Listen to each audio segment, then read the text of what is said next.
Thank you very much. It's great to be here, and I've been looking forward to this discussion. This is a Veritas Forum, and as you know, the word stands for truth. It's Latin for truth. The first standard in the WASC Accreditation Handbook, that's the group that accredits UCLA and all the schools in this area, is that the function of the university is to find and disseminate truth. Well, what is truth? Truth is where what you are thinking of is as you think it is. It's a rather simple concept.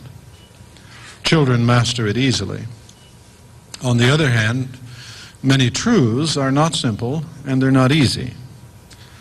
And so as we come to discuss the issues before us this evening, we're going to have to try to listen to reason in order to find out truth as best we can.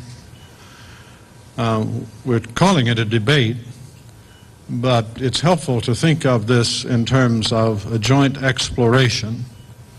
And perhaps one of the ways we can most profit is if we will identify the person we think is wrong and try to listen to them most carefully to see what reasons they have. Our first round is a discussion between Jeffrey Schwartz and Michael Shermer. And Jeffrey Schwartz is faculty on this campus. He's a research professor of psychiatry at the School of Medicine. He's written many books. The one I'm most familiar with is The Mind and the Brain.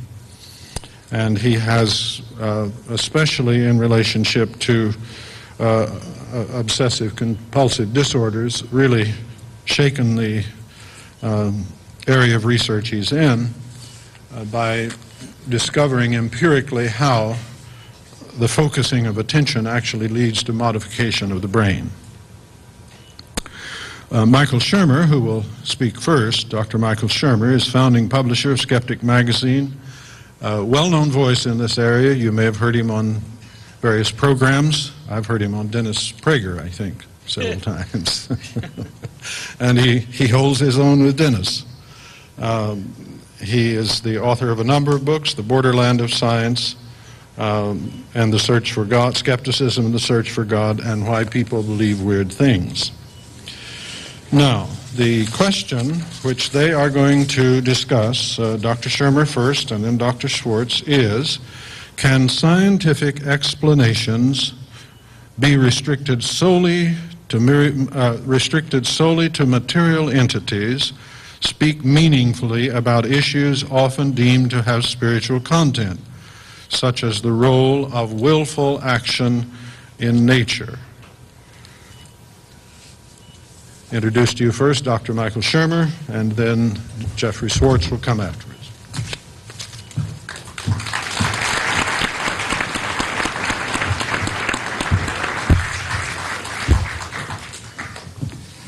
How we doing?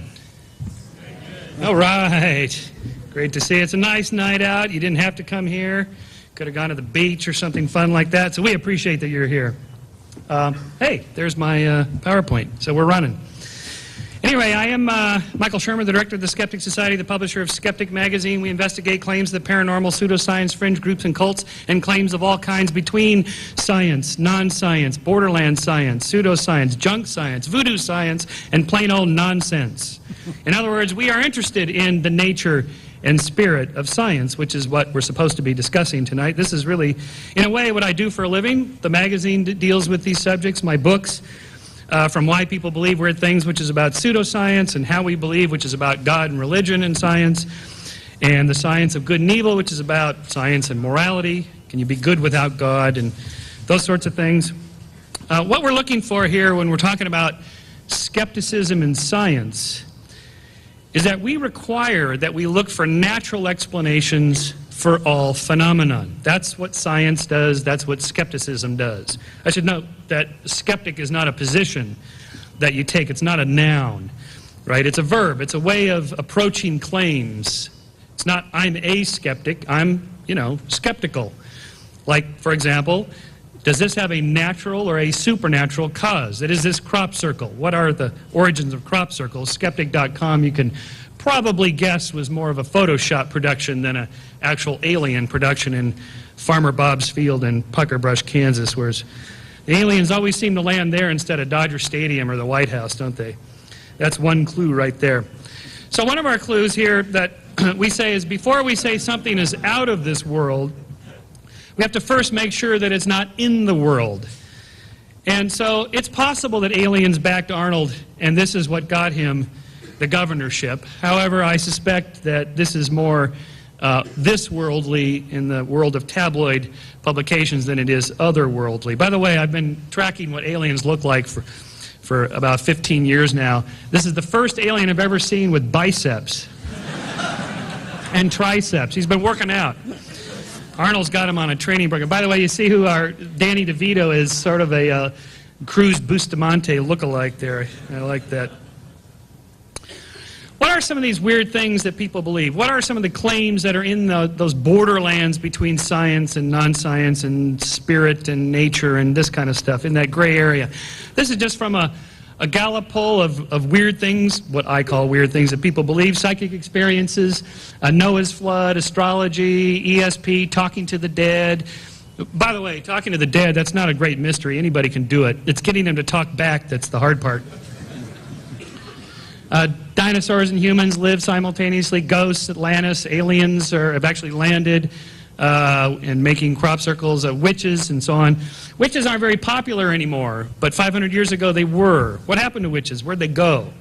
See, these are often culturally determined phenomena. So we could start by examining what science and skepticism is with a real simple. We're going to work from simple to more complex by asking a simple question like, how many squares do you see there? This is a non-rhetorical question. Just go ahead and blurt it out. I got 22, 26, 15, hike. 30. Very good. 30. Now, that's a nice exercise. Of course, the first inclination, intuitively, the way we think, is to think, well, there's 4 by 4, there's 16, and then you dig a little bit deeper, and you go, oh, wait a minute, there's 17, the big one. And then you go, oh, no, wait a minute, there's all these 2 by 2s.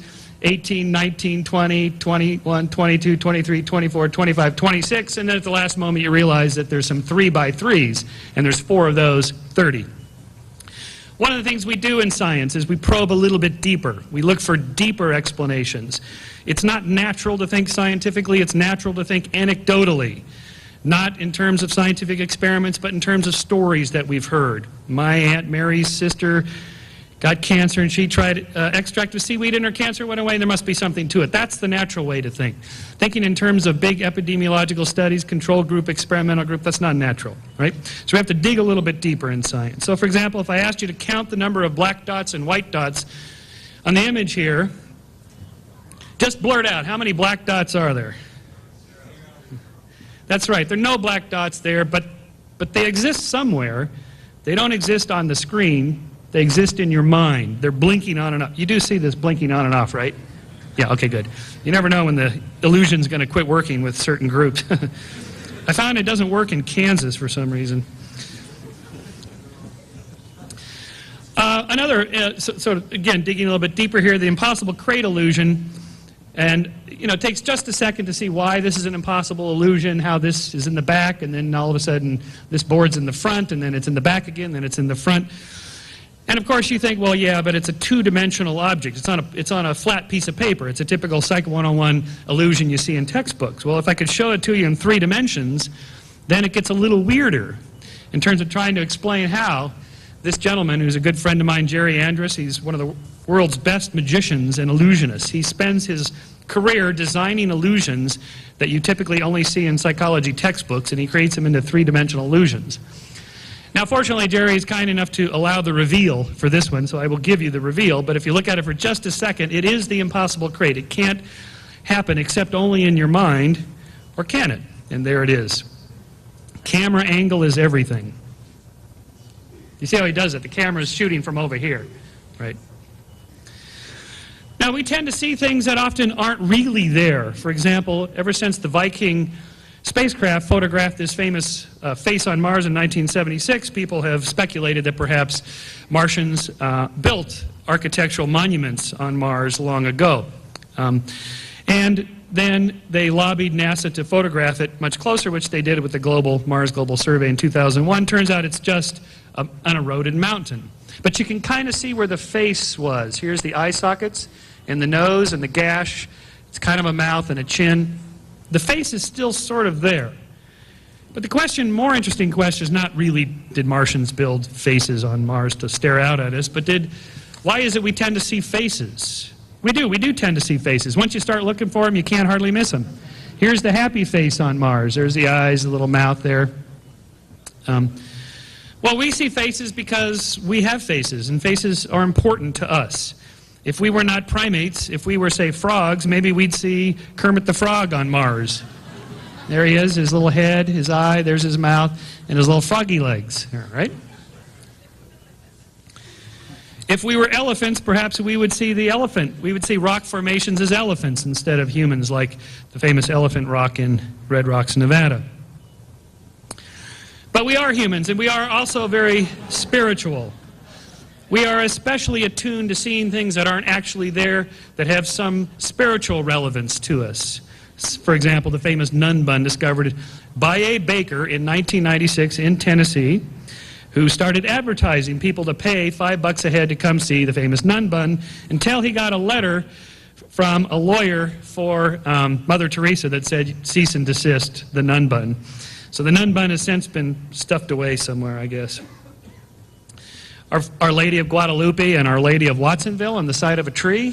Of course, you can see the resemblance. The most famous one I've seen is the Virgin Mary, who made her appearance in Clearwater, Florida in 1996 on the side of a building. And people came from all over to be healed. You can see them there in their crutches and wheelchairs. This was in 1996. I went last year, and they've since erected a gigantic crucifix there. This is a bank building in Clearwater, Florida. And a church, a local Christian church, bought the building $10 million to preserve this icon.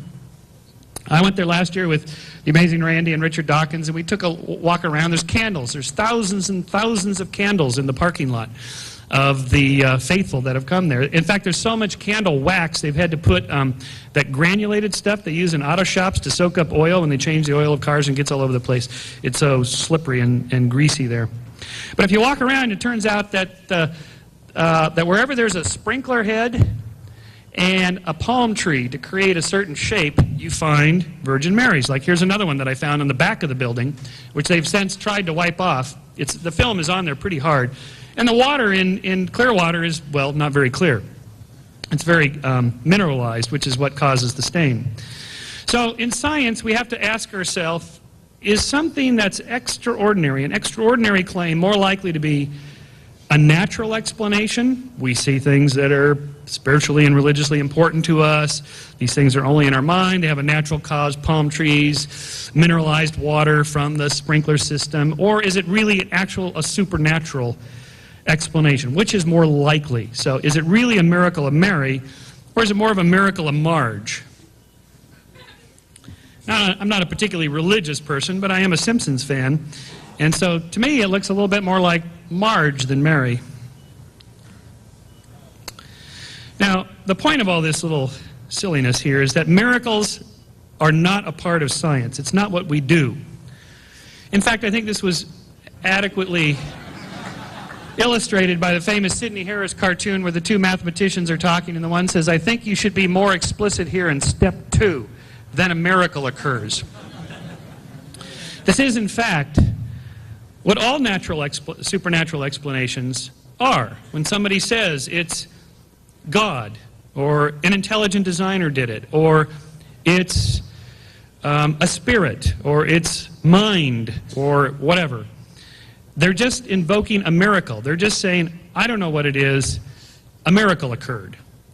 I think we need to be more explicit there in step 2 in all of these investigations of these interesting phenomenon. So when we turn to the debate question, can scientific explanations restricted solely to material entities speak meaningfully about issues often deemed to have spiritual content, such as the role of willful action in nature? Beats me. We have to deconstruct that sentence, unpack it. The language is hard to... I'm not sure I understand what it is we're supposed to be debating tonight. Really, I'm not sure. I meditated, ruminated, cogitated on this for at least 3 or 4 minutes, and I couldn't figure it out. But language matters, and the way you define things matter. For example, when Governor Schwarzenegger says gay marriage is something that should be between a man and a woman, he means something different by gay marriage than most of us mean. Sorry, it's a cheap shot, but it's a good one. What we're really talking about here are 3 things: material entities, spiritual content, and willful action. God, spirit or mind, and volition or free will. Those are the 3 topics I want to look at. I want to look at them in the context of what we know and what we don't know, because when we're on the borderlands there, when we can't quite make it out, when it's sort of fuzzy, we're in the realm of epistemology. That is, how do we know what we know? So there's the known, the unknown, and maybe the unknowable, maybe. So I turned to the great literature of philosophy to try to figure out what the answer to this question is about the known, the unknown, and the unknowable. And since it's something of an assault or attack on knowledge, I turned to the Secretary of Defense for an explanation of this from our own Donald Rumsfeld, who writes, "Reports that say something hasn't happened are always interesting to me because, as we know, there are known knowns. There are things we know we know. We also know there are known unknowns. That is to say, we know there are some things we do not know. But there are also unknown unknowns, the ones we don't know that we don't know." I'm sure you've heard Rumsfeld go on at these press conferences. It's quite amusing. This particular quote, along with Arnold's, won some contest for the most mangled language of the year last year. But actually, if you read that carefully, he's right. This is a grammatically correct and epistemologically correct statement. Whether we can actually know what we don't know, because the problem is what is the unknown? In general, science traffics in the known and the unknown. Philosophy and theology traffic in the unknowable. This is why philosophers and theologians debate how many angels can dance on the head of a pin. For those of you in the back, this is a bowling pin. I thought that was just hilarious. I did a Google search. I typed in angels and pin, and I got that. Is that the funniest thing you've ever seen? It's a bowling pin. Who would have thunk it? Meanwhile, scientists are trying to determine how many nanobots they can fit on the head of a pin. Turns out quite a few. And isn't that a little beauty there? All right? Between the known and the unknowable, or at least the unknown. The problem is, how do you know that something is unknowable? If you know it's unknowable, then you know something about it.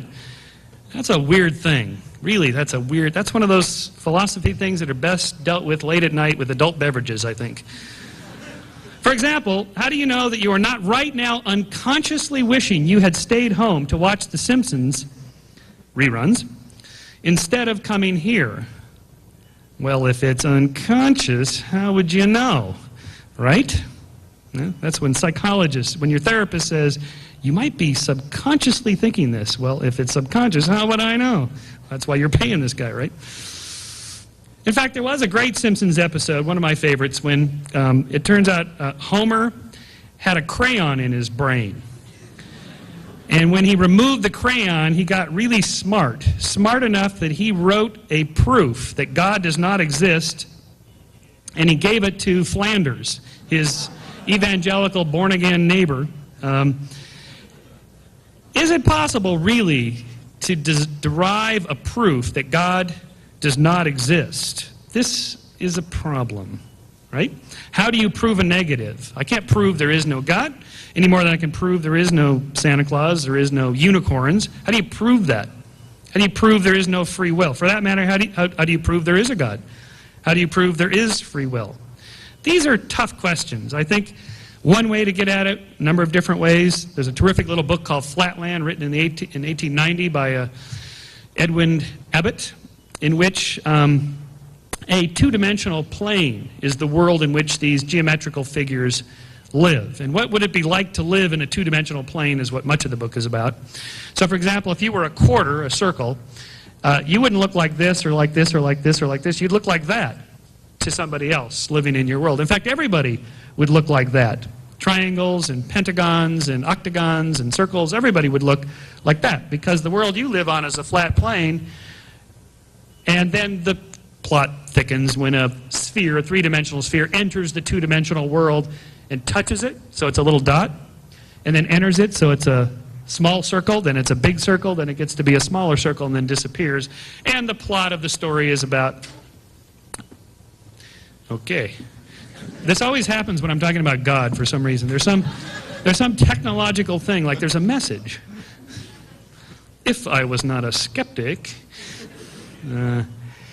So one way to think about this is, well, what if God or spirit or mind or one of these really hard problems is just like on another dimension, or the metaphorical equivalent of another dimension? It's up here. It's above our world or below our world, and we can't know it in any kind of scientific way. Would that make it part of the unknowable as opposed to the known that we just don't know yet, something like that? There's different ways to get at it. These are really hard problems. In that sense, science has nothing to say about God, that kind of God, as long as God is invisible, immaterial, and doesn't do anything. If God does something, his actions must be measurable in some material manner. And that puts him in the realm of the known or the unknown, but eventually to be known realm. So when we say, well, science and religion are two separate things, yeah, that's true, as long as your God doesn't do anything. If your God does something, then I want to know, what did he do? And who did she heal? And what, whatever. What is the measurable effect? Because that's what science does. Likewise with free will and determinism. It's one of those really weird, hard problems. If the universe is determined, or there's a God who's all-powerful who determines everything, either way, the problem exists, whether there's a God or not. How can there be free will? How can everything be determined and still be free? This is one of these weird conceptual linguistic problems. What do you mean by determined? If there's freedom, then it can't be really completely determined, right? And even if it's indeterminate, that doesn't help either, because if the universe is indeterminate, like say through quantum mechanics, then that just means there's another factor that you have no control over, but this one's indeterministic instead of deterministic. That doesn't help you either. Where in the world does free will come from? This is a problem. Now those two, I'll come back to this. Those two, God's existence, and free will and determinism, I would put in the category of unknowable. By which I mean, not in a philosophical sense, I really mean insoluble. It's, from a scientific point of view, it's an insoluble problem. We can't figure it out. People have been talking about this for 6,000 years. No one's figured it out. It's not like I'm going to figure it out or we're going to work it out tonight, something like that.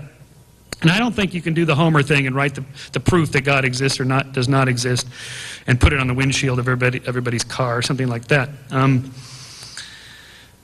Now, there is one solution. I haven't solved the God problem other than just assume there probably isn't and act accordingly. Well, anyway, I act a certain way whether there's a God or not, just in case. I could be wrong. In terms of free will, I actually did solve this problem. It's on page 168 of my Good and Evil book. And here it is. I'll give you the solution. This is not the topic of tonight exactly, but... And the solution is this. I have free will, and you don't. How do you like that? And you do the same thing, right? You think you have free will, and I don't. And we all have this sort of useful fiction. Well, anyway, that's not really a solution. It's a pseudo-solution. And there's a slightly different variation on that people like Dan Dennett have worked out. They call themselves compatibilists. It's not a therapy thing. They can be free will with determinism, and you have to really play with language to get that. But the next problem, the last problem, from which my debate opponent or discussion opponent tonight, Jeffrey Schwartz, talks about, and that is, I'm talking here about mental force or mind, or some spirit of the mind, or something like that.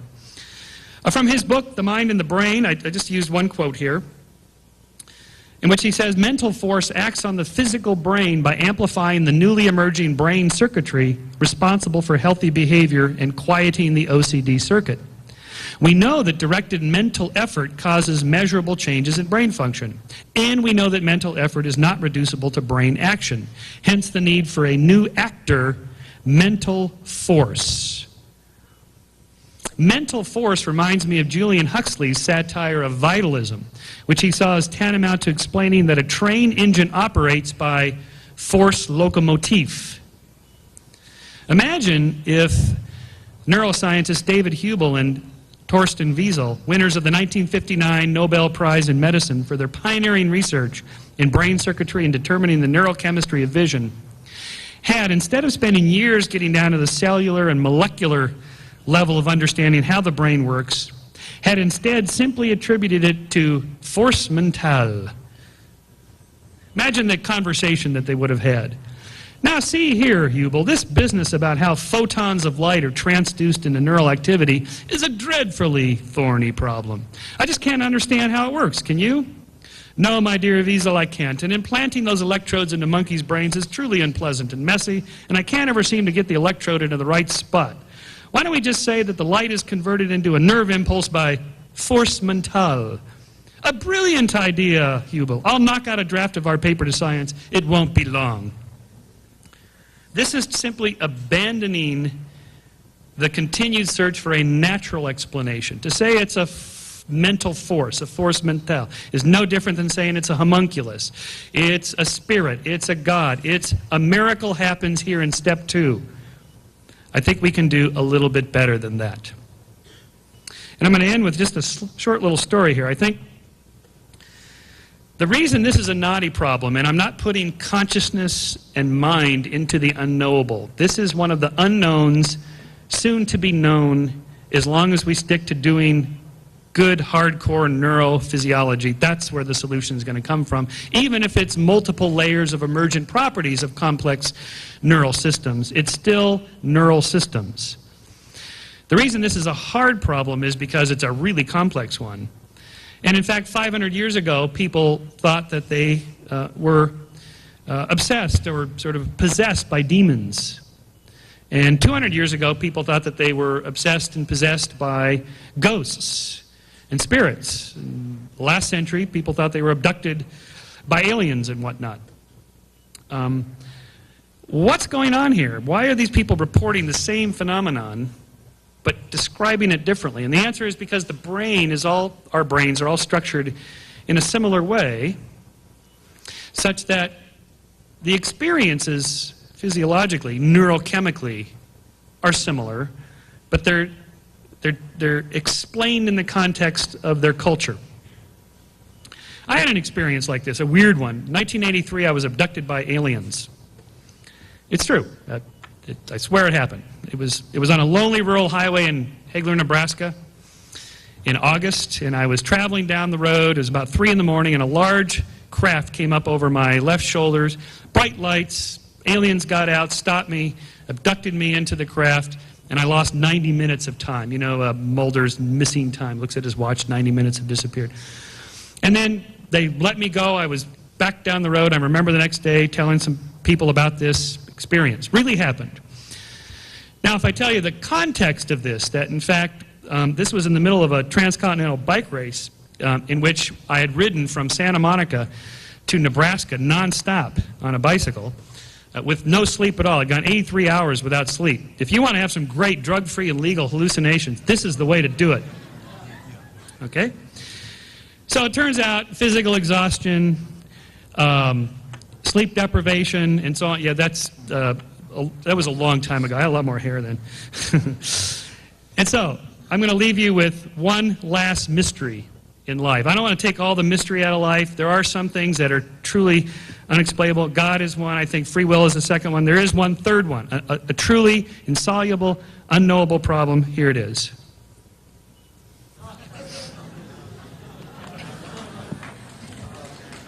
And with that, I'll say thank you.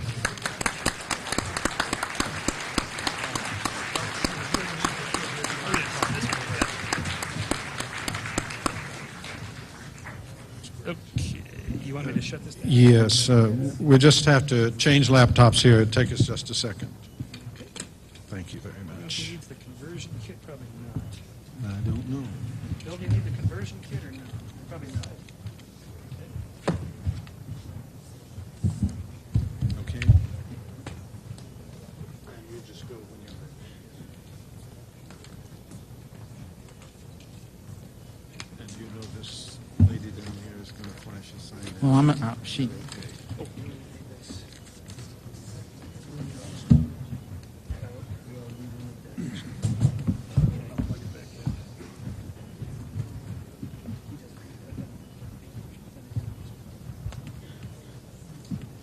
Are you done, Michael? I'm done. You good? About to start. I don't know. Nope, you're I mean, okay. Nope, you're all right. Yeah, there you go. Just do a test. Okay, good. Okay, I am started. Thank you very much.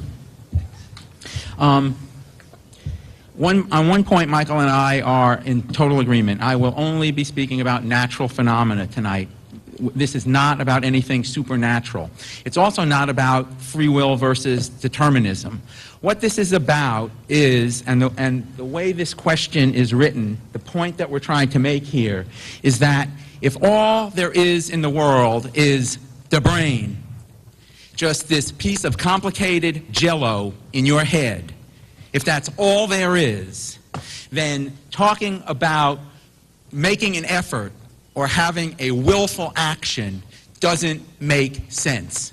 Because the problem with materialism, which is what we're speaking about here this evening, is that in science, and I've been a scientist my entire professional career, there are advances now in science. There is a new physics. And that new physics allows us to speak about mental effort, or mental force, if you will, influencing the jello in your head. But if you use Newtonian physics, classical physics, there's no way to get from the jello to a person. You have electricity, you have chemicals, you have neurotransmitters, you have synapses, but none of that adds up to a person doing something. And an anecdote will really tell you how big the gap is between science and real people.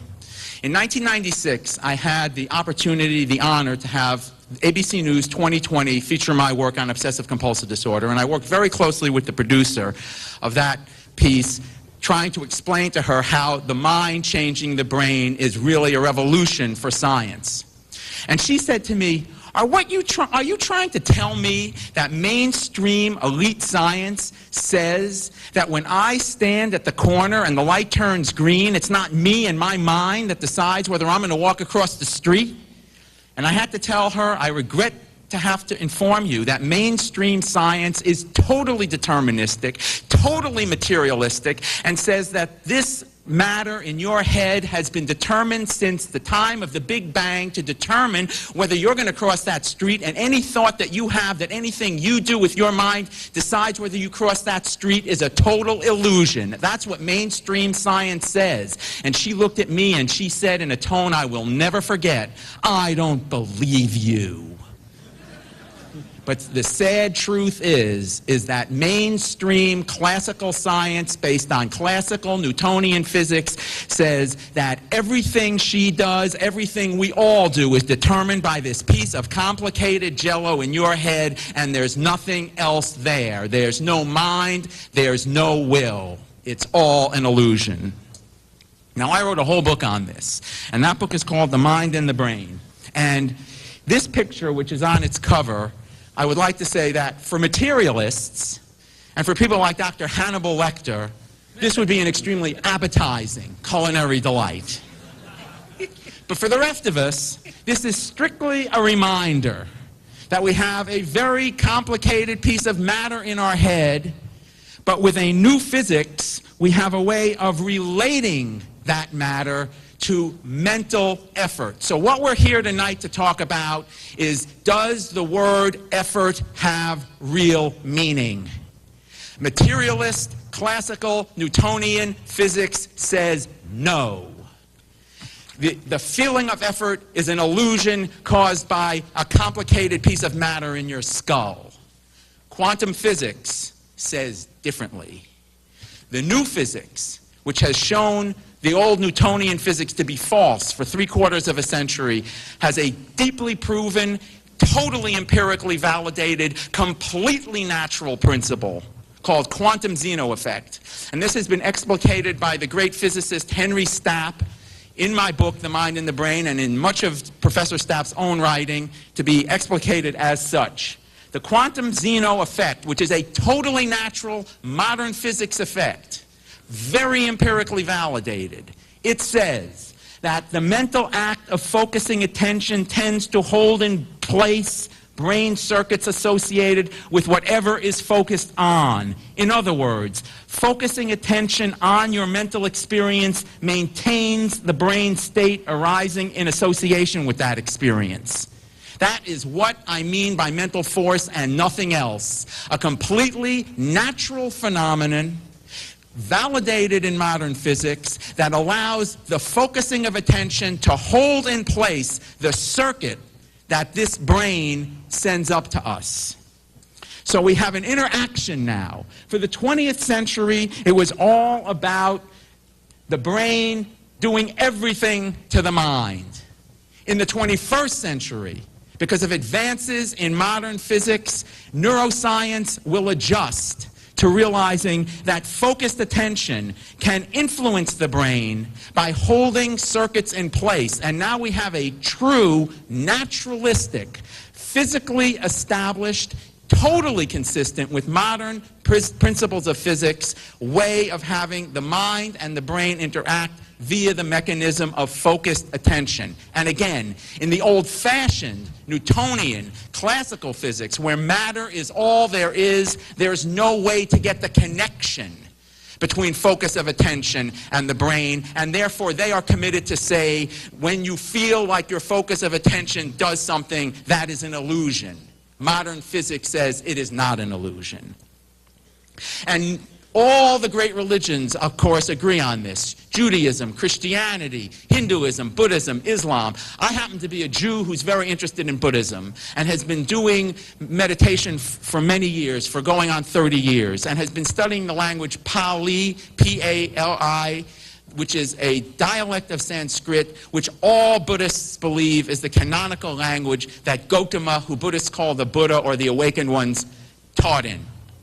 And Gautama, the Buddha, said, Tumehi kichang atapang, akataro tathagata, which means, you must strive with energy. Enlightened ones are only teachers. And that is in the Dhammapada, the word of the doctrine. In the higher doctrine, the Abhidhamma, it explains this passage by saying, what is striving with energy?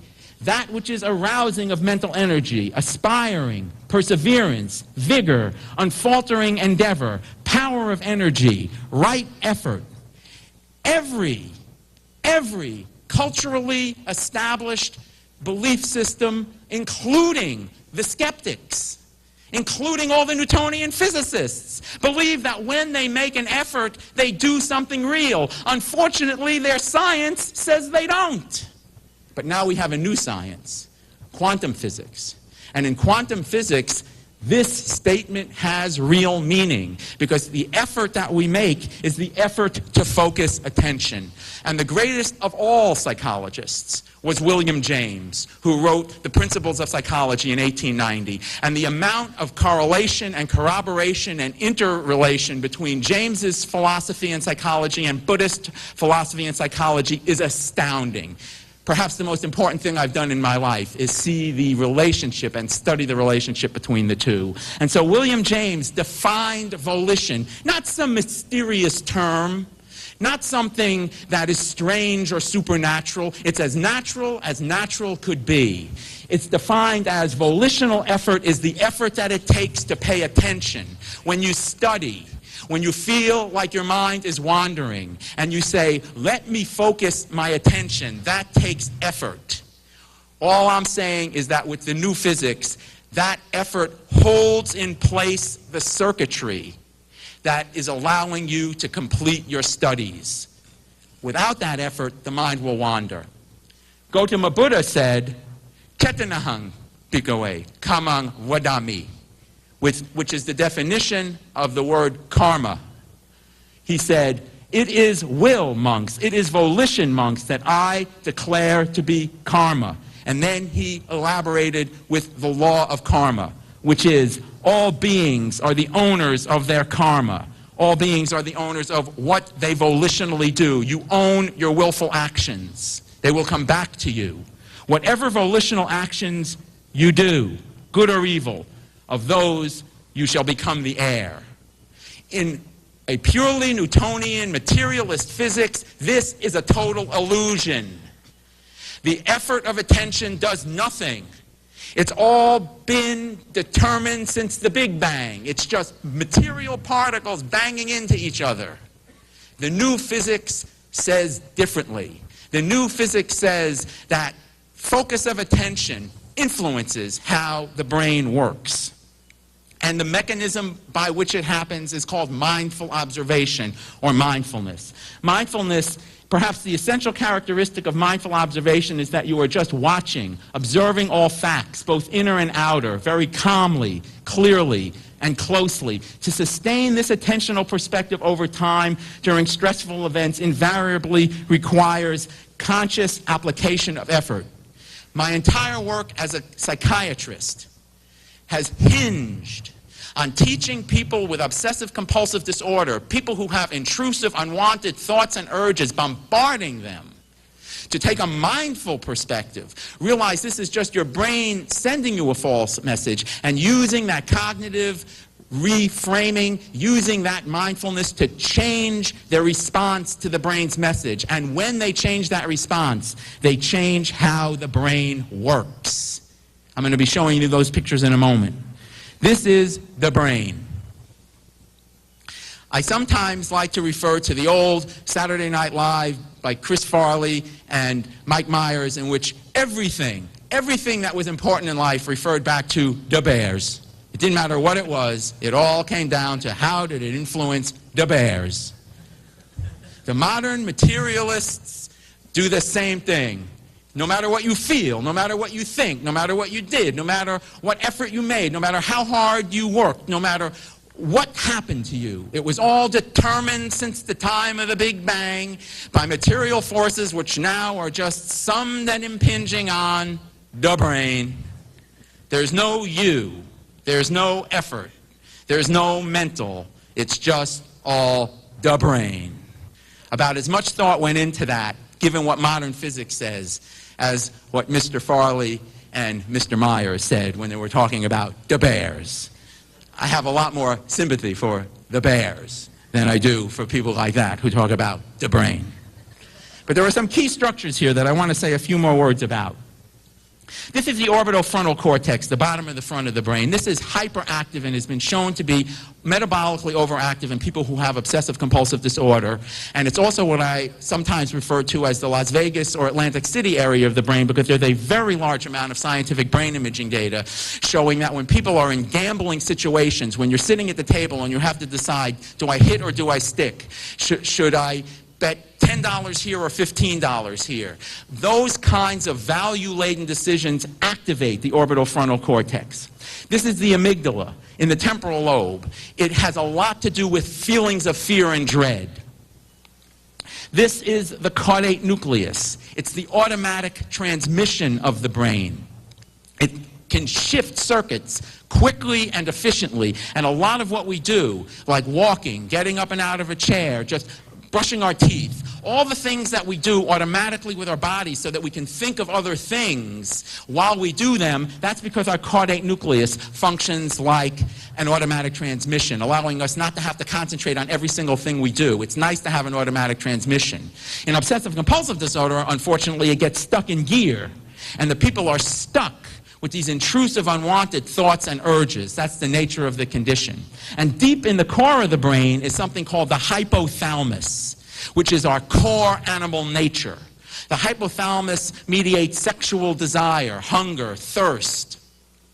And an extremely interesting set of experiments was done by my very close friend Mario Beauregard at University of Montreal. He showed students erotic films.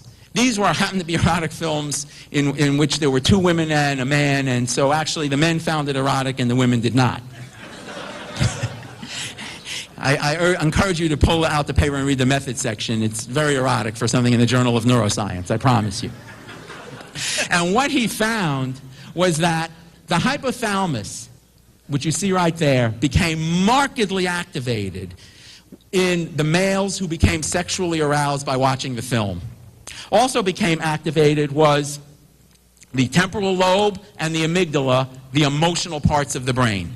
So males who became aroused by watching an erotic film, their hypothalamus, core, instinct, animal brain, emotional brain were activated.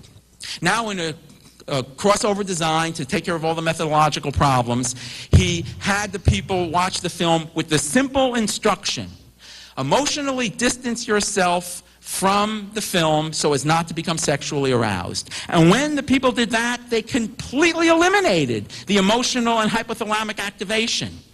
Instead, what they activated was the evolutionarily advanced frontal cortex. And by evolutionarily advanced, I simply mean parts of the brain that no other organisms have developed the way we do, the frontal cortex. This is our uniquely human part of the brain.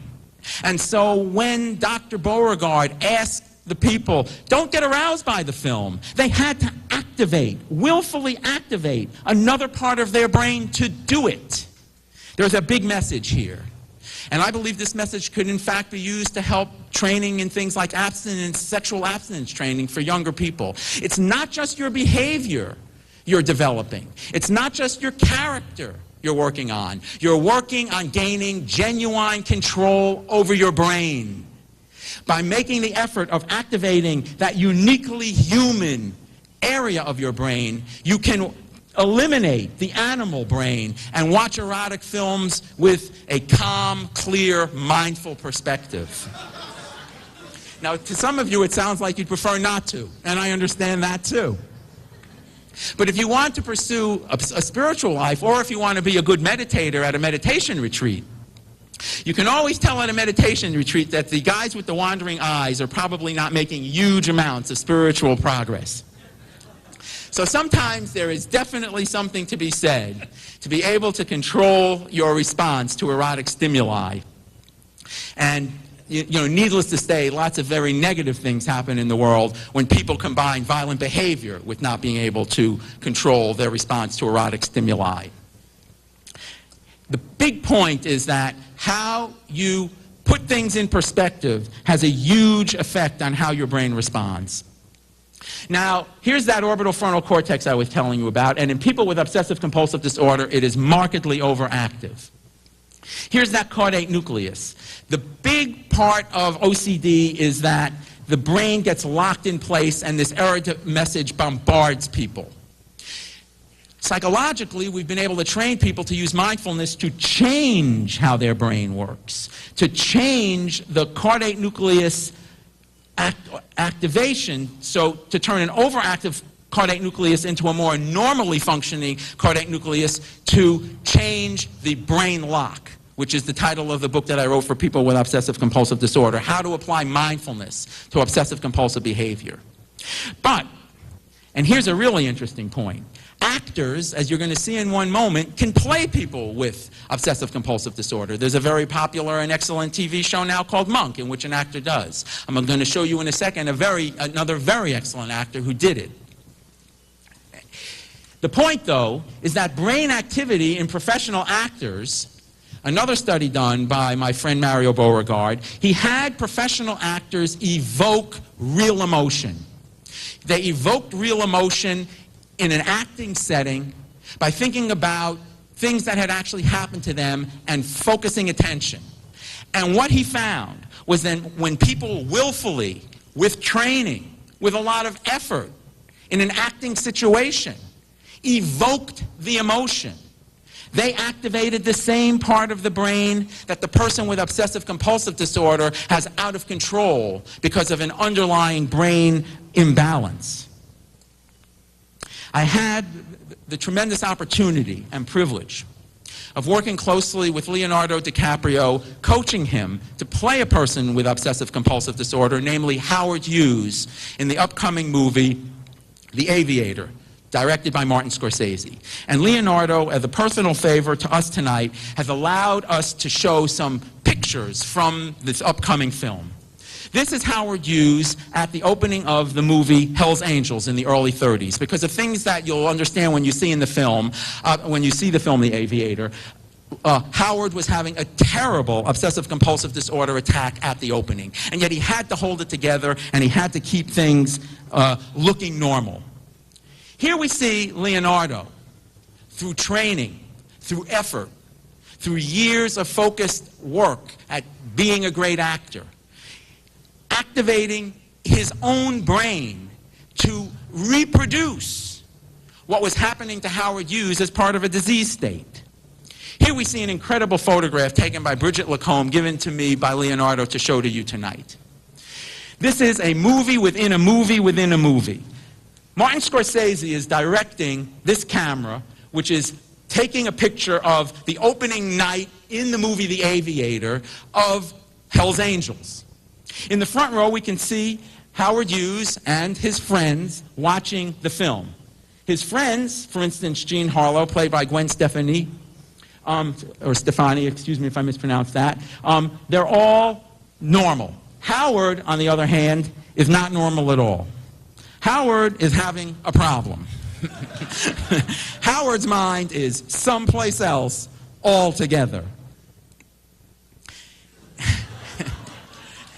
I tell you, friends, I worked with Leonardo DiCaprio. It is not easy to get your mind willfully into the state of Howard Hughes that night. It takes a lot of effort. You have to do things to your brain to have it happen. To the materialist, Leonardo's not doing anything at all. To the materialist, there's no effort in Leonardo DiCaprio's work here. No actor works for a materialist. For a materialist, it's just the brain doing what the brain does. I beg to differ. And I'm here tonight to tell you that modern physics, in a totally naturalistic explanation, allows us to explain how Leonardo DiCaprio evoked in himself, with training, with effort, which I very much hope I contributed to, the capacity to re-experience what Howard Hughes was experiencing that night. And in so doing, those years of training allowed him to make his brain do what Howard Hughes' brain was doing that night. And that's how he can evoke this kind of emotion when Martin Scorsese says action. It's not the word action that makes that happen. It's Leonardo DiCaprio saying, we're shooting the scene. I have to do the work of an actor now. I have to focus my attention to make my brain what Howard's was that night. Just finishing up, with real patients with obsessive-compulsive disorder. In my book, Brain Lock, I came up with these 4 steps which can train people to use mindfulness to reinterpret the experience of obsessive-compulsive disorder. How fortunate we would have been if Howard Hughes could have had access to these advances in science, a science which shows that the mind can affect the brain. A science which shows that by learning to apply mindful awareness, you can change this brain circuitry. You can take this brain lock and unlock it. And here, Leonardo portrays the one therapeutic action that Howard really had, flying an airplane. He was one of the great pilots of all time, and one of the fathers of the aviation industry. And here we see him with Cate Blanchett playing Katharine Hepburn, and here you see a totally different Howard Hughes, and I should say a totally different Leonardo DiCaprio as well. Here he's focusing out. Here he's disengaged from his brain lock because he's flying an airplane, the one thing in the world he really loved. And that's the message I'm leaving you with tonight, ladies and gentlemen.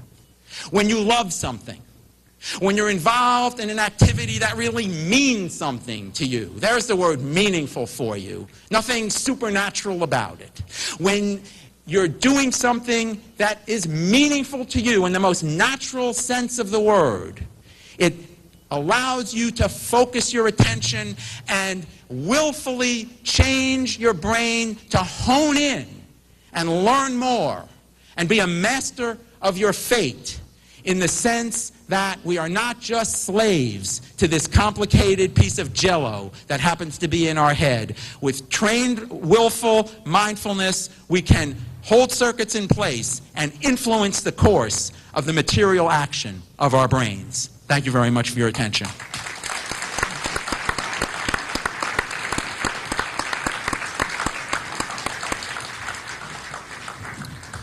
Thank you, Dr. Schwartz. Now we're going to have replies, first by Dr. Shermer, then Dr. Schwartz, 5 minutes each. And perhaps you can be, as you listen, formulating questions, and then we'll have a 15-minute period of questions from the audience. Dr. Shermer?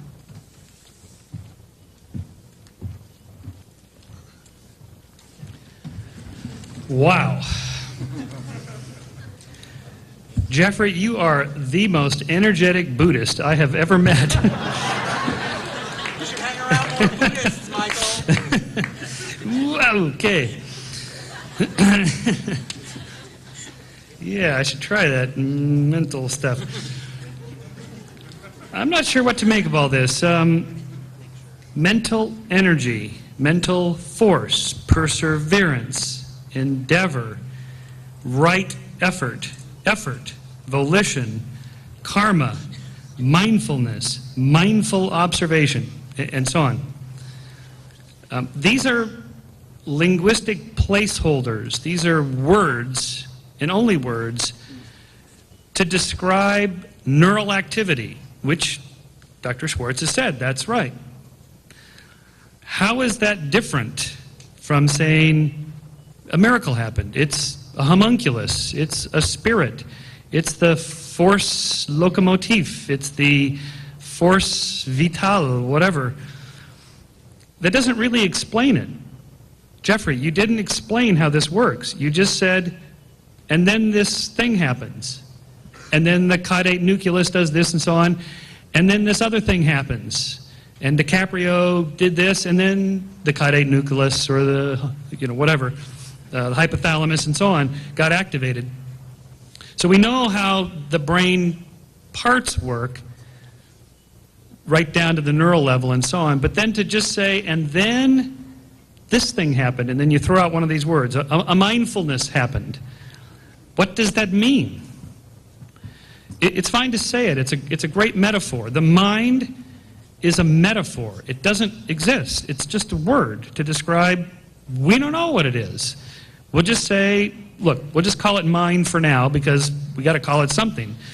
But it doesn't actually exist. It would be like saying that there's a homunculus, a little person in there. So when you say Leonardo focuses, what does it mean? We know really what it means neurologically. We know what's going on. This part of the brain becomes active, this part of the brain gets suppressed, this part of the brain goes quiet, this other part of the brain becomes active. All of that is just neural physiology and nothing more than neural physiology.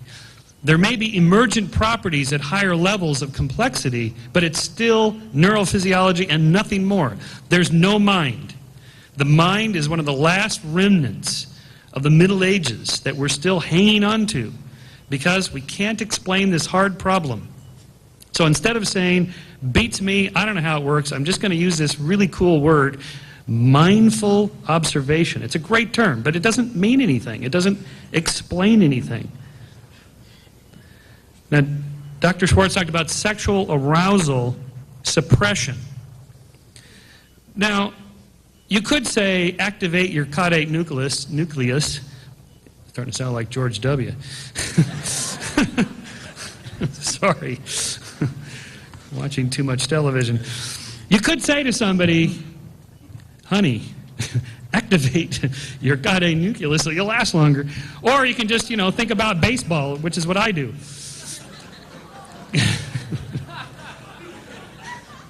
Okay, I'm going to intentionally walk Bonds now. Move him over to second base. Squeeze play. No. Oh, back to concentration.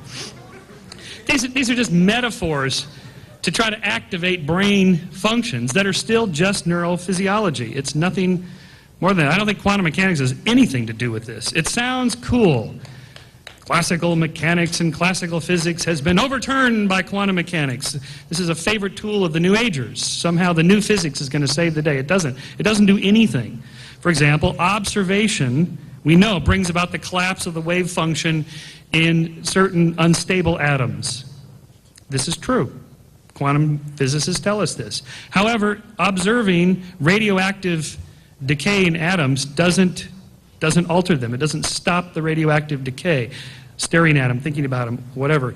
Quantum mechanics has nothing to do with this, and it doesn't give you willful action, free will, or anything like that. If anything, if it's true that quantum mechanics is causing random acts in your brain, causing neurons to randomly fire that you have no control over, that they're not determined in any way, that doesn't give you freedom. It doesn't give you free will. It doesn't give you volition. It doesn't give you mindful observation or any of those cool terms. It doesn't. It just means it's another kind of force you have no control over, right? It doesn't give you free will.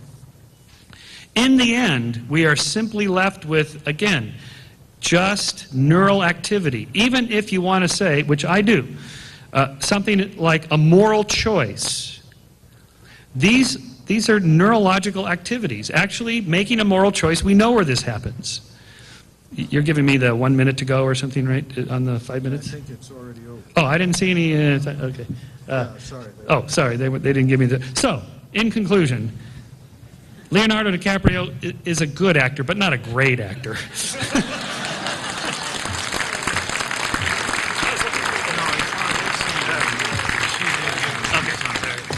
Among the many statements that Michael made that are mistaken is the last one. Leonardo DiCaprio is a great actor. Here we go. Michael.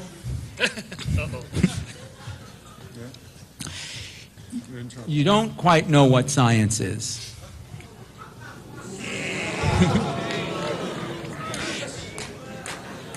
I have to tell you that Michael is confusing the words science and faith, which is not what he would, at least ostensibly, want to be doing. Because the plain fact of the matter is that for all the brain imaging, and I've been doing brain imaging since 1984, 20 years. There was no brain imaging. We started it here at UCLA, actually. I mean, among other places. About in the early 80s, here, among other places, is where it started. So for 20 years, I've been studying people and their brains and what happens with people when you take pictures of their brains. And the problem with what Michael just said is, I mean, there were a lot of problems with what Michael just said. I mean, the one that we really know right off the bat is just not true, is when you say that mindful observation has no meaning. We all have the capacity to look inside ourselves and know what we are thinking. That has huge meaning. We know what the word means when we say, you know, I looked inside myself, I saw and felt an experience. Michael wants to say that somehow science knows that there's matter in this brain that is causing every aspect of that. I am here to tell you assertively, there is no data to support that statement. What we have are nice correlations between various kinds of, at this point, after just 20 years of brain imaging studies, relatively simple actions and correlations of what happens in the brain when people do those things. But the big missing ingredient in materialist science is that they make believe on blind faith, on faith alone. They have no mechanism to say in any way, shape, or form how what's going on in the brain generates the experience that people are having. We have correlations, yes, but we have no causation at all. But it gets worse than that. If you hold on to the materialist frame rigidly and say there can't be anything other than this jello in my brain, there just can't be anything else than that, you are committed to saying that the observations that we make, that the actions that we do, that the moral responsibility that we feel are nothing but illusions. It's not science to say we know what those things are because the brain must be causing them. We have no data whatsoever to explain how the brain would cause mindful observation to occur. We have significant amount of data, and growing, about what mindful observation does to the brain. Mindful observation causes the frontal part of the brain to become activated. Materialists then try to do a quick 180 and say that means we know that the frontal cortex is making you be mindful. Not at all. And in fact, he used a very good example. You don't come home at night and say, honey, get your hypothalamus ready. If you do, you're going to be in the room on your own, etc. If you want her hypothalamus to get activated, buy some flowers, play some nice music, tell her you love her, tell her you think she's beautiful, tell her you appreciate all the things that she's done, tell her how much you missed her during the day. Your brain isn't determining you do those things. And when you do those things as part of a conscious, loving act, that does things both to your brain and to her brain. And if you're lucky, maybe her hypothalamus will get activated. But what quantum physics allows us to say, this isn't magic, this isn't supernatural, this isn't mysticism, this is science, well-developed science. What quantum physics allows us to say is that there is a mechanism called quantum Zeno effect, extremely empirically well validated, such that the focus of attention, to use the technical term, stops the evolution of the Schrödinger wave function. You can prevent the wave functioning from evolving by focusing attention by rapid, repeated observation. Straightforward quantum principle. Nothing magical, nothing mystical, and nothing new age about it. It is science to say that modern physics allows us to say that rapid, repeated observation influences how the wave function that controls the matter in the brain evolves and changes. And you can stop that evolution, you can stop that change in matter by focusing attention. So just to finish, the point I'm making is very straightforward. It is blind faith of materialism with no mechanism whatsoever to say that everything that people think, say, and do, and all the loving acts they perform are just caused by this piece of matter in their head. It is modern physics to say that when people willfully direct their attention in wholesome ways, they hold in place wholesome circuits in their brain, and by mechanisms of neuroplasticity make easier acts of wholesomeness in the future. How you direct your attention influences your brain. That's modern physics. If it's consistent with the teachings of faith, hallelujah.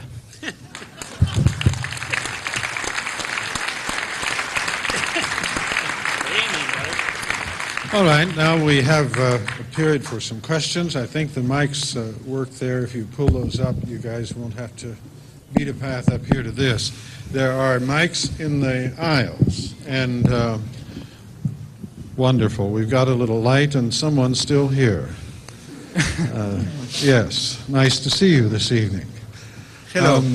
So would you please just come to the mics and then, if possible, make your question or comment very brief. Let's begin here. I have a question on this quantum physics aspect.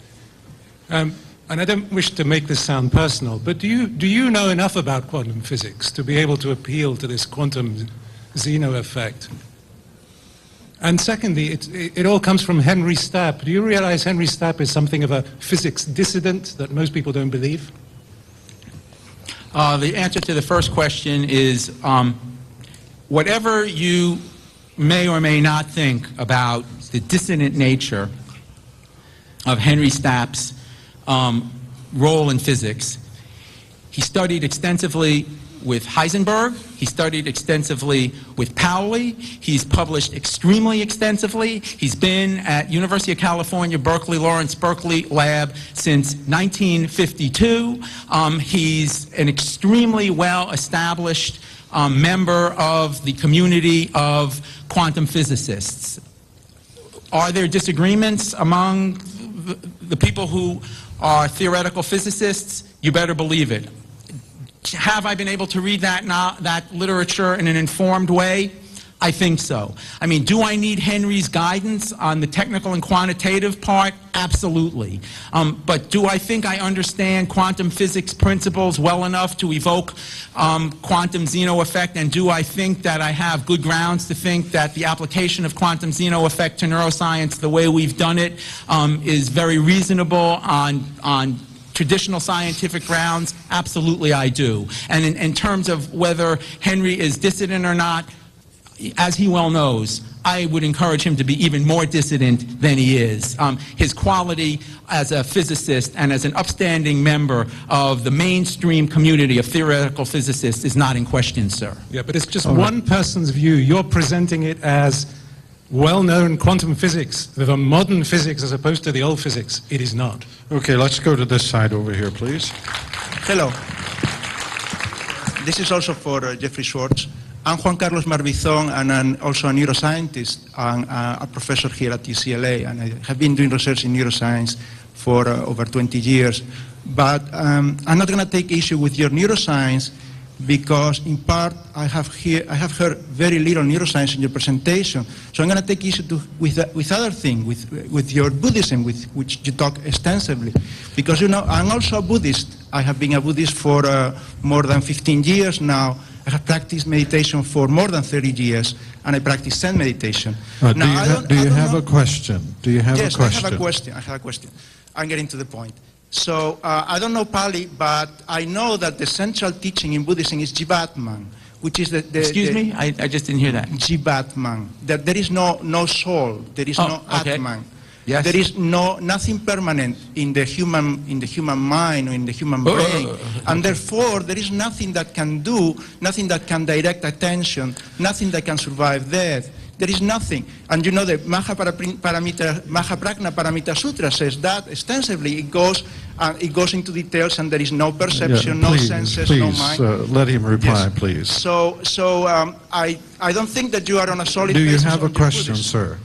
Yes. The question Would you please is, state it and let the speaker respond?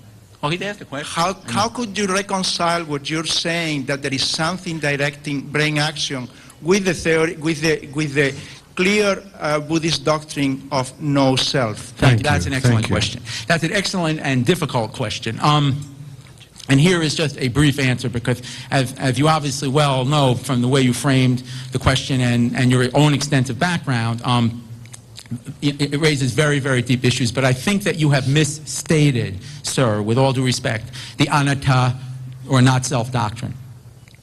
What Gautama said, and I think I feel very confident speaking within the Theravada or Pali perspective on this, is that what is an illusion is the notion that there is an integrated self that goes through time.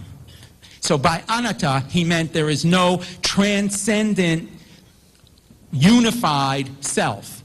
But the reason why it is so critically important that he so explicitly defined karma as volition itself and made the law of karma, which simply says that the karmic acts, the volitional acts that you do have consequences. The answer to your question is a proper understanding of what is called paticca samuppada, or dependent origination. Dependent origination, which is way beyond our scope tonight, is the mechanism whereby the organized volitional acts go through time and give coherent results that look like they could be a self.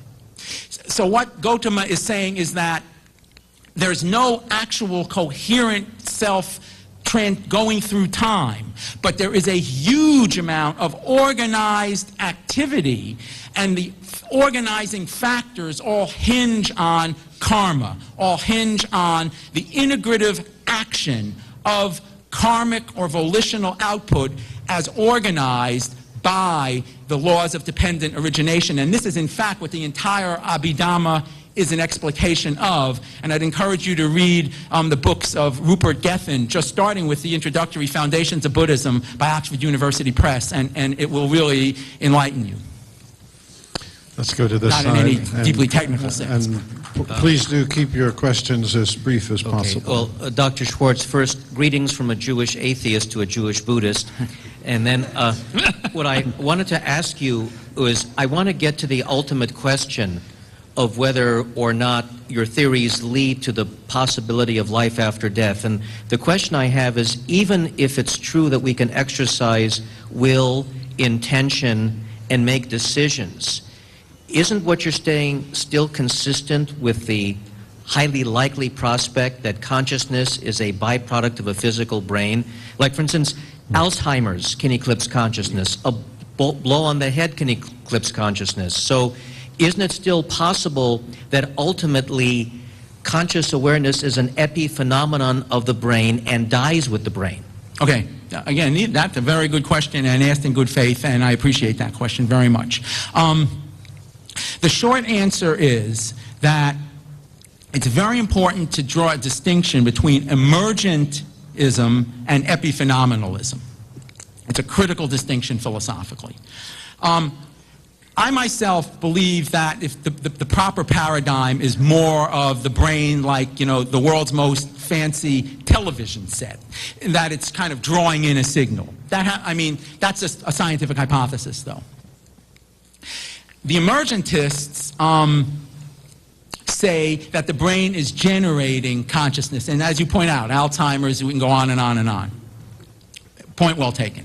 I simply am going to say that if a person who is an emergentist will acknowledge that what emerges from the brain as mind and as experience can then, as mind itself, act back on the brain, then we might well have a point of agreement. Because the problem with emergentism as it's been currently practiced in materialist philosophy is that they not only say that mind comes out of brain, they say that mind can't act on brain. If you say that mind emerges from brain, but then that once it emerges from brain, it can act back on the brain, as, say, Steen Rasmussen, a well-known scientist, agrees with that. I don't 100% agree with that, but I'm certainly happy to work with it, and it's very compatible with what I believe. And then in terms of, you know, as a scientist, I don't get into, you know, the life after death issues particularly. As a spiritual person, and I am a spiritual person, again, from technical Buddhist philosophy, you have to really recognize that, as T.S. Eliot said, the moment of death is every moment.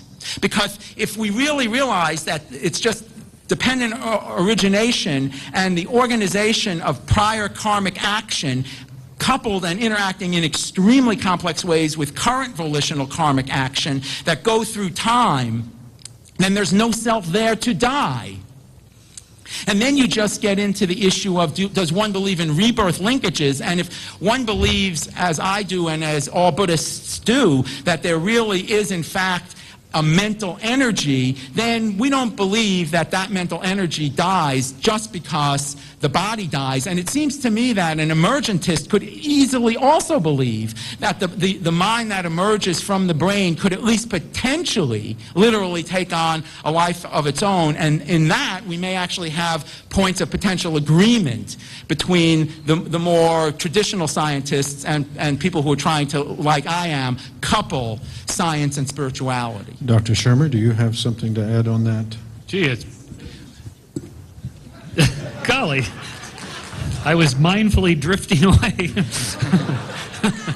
Mindlessly drifting away. I guess I'd like to know, Jeffrey, where do you think this stuff is? In the synapses, between the gaps between the neurons? Where is the stuff floating around up there? Okay, I mean, it's not floating around up there. That's really the whole point. I mean, you know, the first questioner who spoke about the dissident, Henry Stapp. The dissident Henry Stapp has just published a paper in the American Journal of Physics, not exactly considered a New Age journal. And in the American Journal of Physics, he has published a paper which I think we can reasonably say makes an extremely well established case for what's called non-locality. And there's nothing new about non-locality in quantum physics. Bell's theorem entails it, and the paper is called Bell's theorem without hidden variables. And I won't even begin to try to explain it. It's beyond my kin to do it really accurately. But the point simply is, if non-locality is real, and every physicist will agree that it sure looks very much like it's real, then it becomes reasonable within a modern physics perspective to say this mental action is genuinely immaterial, so it doesn't have to be floating around anywhere. What we're talking about now is the fact that quantum physics gives us a scientifically established paradigm to integrate the material action of the brain with the immaterial action of the mind. And so we no longer have to get flummoxed by this so-called problem of dualism, which from the time of Descartes would be, how does something immaterial interact with something that's material? Descartes made a terrible error by saying that these were two different substances. Quantum physics has corrected this error by saying they are not two different substances. Immaterial focus of attention can interact with material mind by the very well-established mathematical formalism that quantum physics has been using every day in science for the last 3/4 of a century. Thank you. Yes, I'd like to ask both speakers if they're aware of something which surprisingly didn't come up in either talk, which is the field of cognitive psychology, which has for decades been empirically studying the mind. Independently of quantum physics, it's been empirically studying the mind as a product of the brain, and cognitive psychologists often work closely with neuropsychologists and neuroscientists. And Dr. Sherman, you want to go first? Yeah, sure. I think I'll get to that in a second, but this. I can get to it right now if you want. This leap from non-locality, which has to do with the interaction of photons in this split beam experiment, how you go from that to neurons firing that are also non-local is just a gigantic leap that is a complete I have your email. I'll email anyone this my email. This is classic New Age gobbledygook. It's just, Deepak Chopra rambling on, stringing together random quantum words that sound really scientific that don't mean anything. You have said nothing of any meaning at all other than some famous physicist wrote a paper about non-locality which has to do with photons of light, and my brain can go non-local. What? Well, they say when your opponent gets really offensive. I think you need to be more explicit here in step 2. Okay. You have a lot of sympathizers out there, my friend. Well, they're this scientists. This is a modern academic campus, so it doesn't surprise me. The point is that there's a big difference between what I'm saying and what, Deepak Chopra is saying. That there are points of agreement I'm happy for. May my 1040 form resemble his in some future time. But I will be more than happy, to send you the papers in which we explicate this in detail. This is not hand-waving. And I really do want to get back to the point of, for you thinking that the onus is on the people who think that there's more than the brain, is really begging the question, because it really is an act of blind faith. I'm saying it again, blind faith, to believe that everything about the mind is generated by the piece of matter that is called the brain. There is no scientific evidence for that whatsoever. None. And so now can I just say a word about the cognitive psychology, since the man did ask a question. Maybe we should go to the next bunch of people here. Obviously, all of the treatment for obsessive-compulsive disorder that we do is cognitive psychology. And you raise a very good point, which is the point I just was making. Up to now, how that cognitive psychology interacted with the brain, and how the fact that we know that you can change your brain based on thinking, based on linguistic understanding, based on a semantical process, has been extremely mysterious. Because remember, materialism says that all there is matter. And so the cognitive psychologists have had, again, this same issue of correlation, but no causation. There's never a way to say how the cognitive psychology influences the brain, and to just baldly state that everything about cognition comes solely from the brain is blind faith materialism. But instead of just giving up and saying, beats the hell out of me, let's just call it mindfulness. Yeah, we'll use that word. How about we work at it a little harder and try to figure it out? I go to work every day, Michael. Maybe we ought to do the, next I mean, question. we're doing brain research, and what all we're doing here is saying the mindful awareness as a mental act influences the brain. Let's study that.